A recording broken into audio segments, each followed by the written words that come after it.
প্রবাসীদের ঈদ। প্রবাসীদের ঈদ মানে দেশে পাঠাবো টাকা। প্রবাসীদের ঈদ মানে আমি প্রবাসী একা। প্রবাসীদের ঈদ মানে লম্বা একটা ঘুম। প্রবাসীদের ঈদ মানে এই তো পাশের রুম। ডিউটি করে কত প্রবাসী, ঈদের দিনে নাই ছুটি।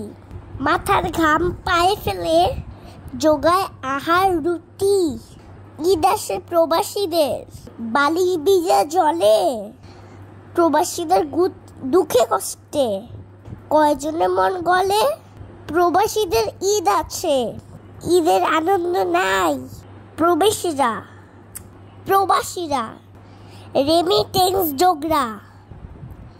প্রবাসীরা রেমিটেন্স যোদ্ধা, মর্যাদা তাদের নাই। প্রবাসী রেমিটেন্স যোদ্ধা বলে সর্বলোক। এই প্রবাসে মারা গেলে কেউ দেখতে চায় না মুখ। এই হলো প্রবাসীদের ঈদ।